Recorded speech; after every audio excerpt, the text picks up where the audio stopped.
Hi class, it's Professor Z. I want to walk you through the exercise from your supplemental packet where I asked you to identify topic sentences and identify paragraph patterns. Um, a few of the paragraphs I would have given you credit for one of a couple of sentences. So you'll see as I go through, I'm just going to talk you through it. And I want to do this so that it's a little practice for you to go over before you do your take-home test on Chapter 2 of Gladwell. So it's color-coded. I tried to do yellow for introductory and background sentences. I tried to do blue for reversal transitions and green for topic sentences. So here's your first paragraph, which was in some ways one of the trickier ones. I would have given you credit for a couple of different sentences as the topic sentence. The first sentence says that architecture has come under the sway of computers. And then the second sentence tells you that it has done so in a few ways. The rest of the paragraph really tells you what those few ways are. So I think the 2 is the most probable topic sentence here. However, it's not the end of the world if you pick the first sentence, because that does kind of cover the overarching thrust of the paragraph. However, some of you also may have picked sentence 5 because of but, and I would give you credit for that too, because the rest of the paragraph is about sentence 5, about corporate office buildings. So, like I said, this one was a little weird. If I was annotating in the margins for this paragraph, I think I'd have something about, computers have impacted architecture, especially office buildings, which is why I say that I'd give you credit for a number of the different patterns here. And just so you can see my abbreviations down here, topic sentence, supporting detail, background, topic sentence, supporting detail, background, reversal, topic sentence, supporting detail. So, like I said, for this first one, I give you credit for just about anything. Okay, second one. This one's definitely a reversal. It says basketball may have gotten started in the US. Still, although Americans don't generally like to admit it, it was not an American invention. The reversal is still or although, which is reversing what came in the first sentence. So, and then for the topic sentence, you may have chosen 2 or 3 or 2 and 3. I would have given you credit for anything like that. The third one, the topic sentence, is definitely the first sentence. The Monroe Doctrine has played an important role in the history of the United States. The rest of the paragraph tells you the number of different ways in which it has played an important role. And there's transitions that might have helped you too, like it kind of goes into the history of it, and then Monroe Doctrine also forbade any further colonization, and then it also talks about ways that it's played an important role in an unfortunate way where it's also been used to undermine democracy. So this one is your straightforward pattern of topic sentence followed by supporting detail. The fourth paragraph, one thing I think you should definitely be aware of when you're reading is like that first sentence clearly isn't the topic sentence. Just the thought of death is enough to render most of us speechless. The rest of the paragraph is about something quite different than that. It's how a lot of people, when they're about to die, have been able to speak.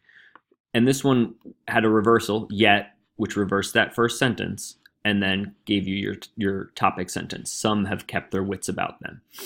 And notice the reversal and the topic sentence are part of the same sentence. Oftentimes, the reversal sentence will begin the topic sentence, okay? And remember, reversals are yet, however, still, although, anything that's contradicting what came before it. The rest of the paragraph gives you examples of people who did record their last words for posterity. So sentence 2 holds together. It's the umbrella sentence for the paragraph.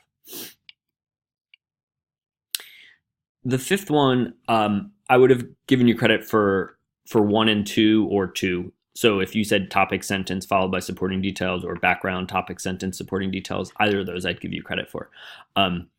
If I was annotating in the margin here, I'd have something like, Gertrude Lintz shunned by neighbors after bringing gorillas to the house or something like that.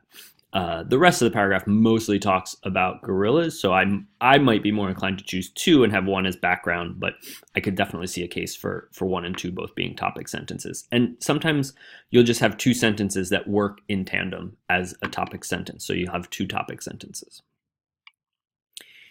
6 was I guess a little tricky. The topic sentence comes at the end here. So it says the first sentence, women are 3 times more likely than men to develop diseases like lupus, multiple sclerosis, and diabetes.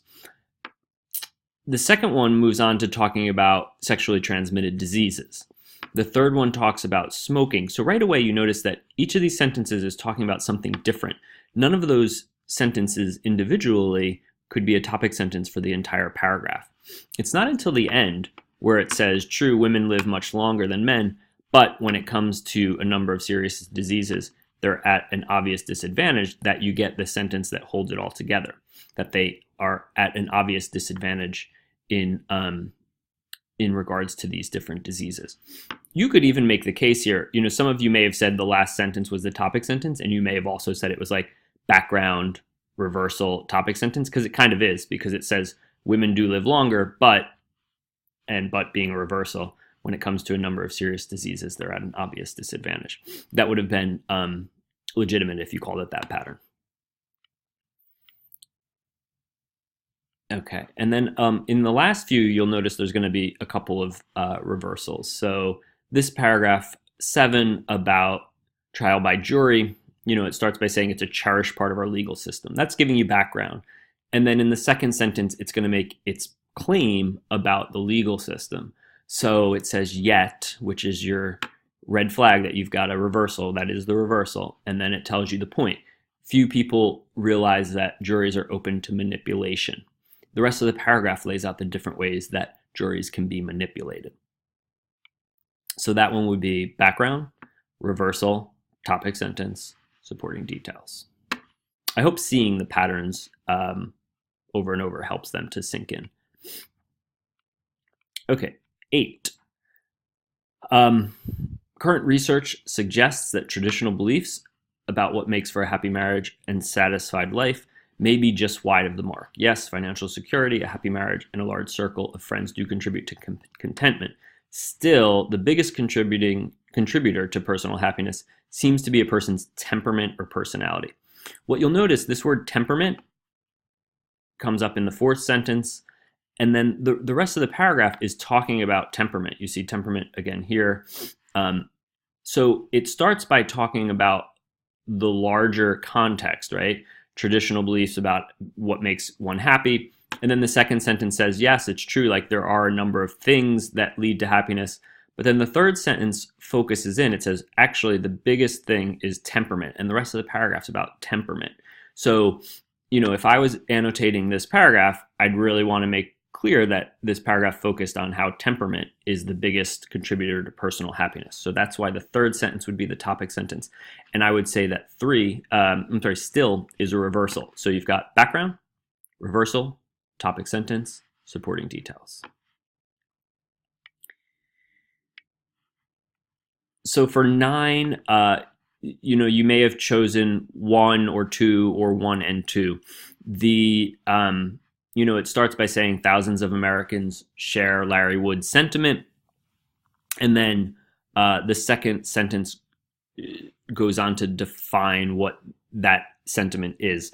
They're life extensionists who want to pursue the notion of immortality. So I would have given you credit for topic sentence supporting detail or background topic sentence supporting detail. Last one about Davy Crockett. This is kind of your typical reversal pattern, right? According to legend, this is what most people think about Davy Crockett. Yet, like so many, this one needs qualification. And then the third sentence says, here's what the qualification is. So for this one, I would have given you credit for 2 or 3 or 2 and 3 as the topic sentence. And the key here is you would have wanted to get to that it was background, reversal, topic sentence. Okay. So I hope that's helpful. The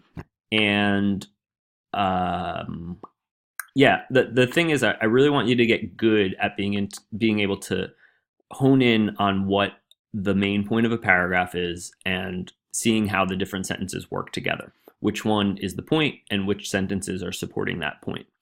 So good luck this week with your take-home exam, and I'll see you guys next week.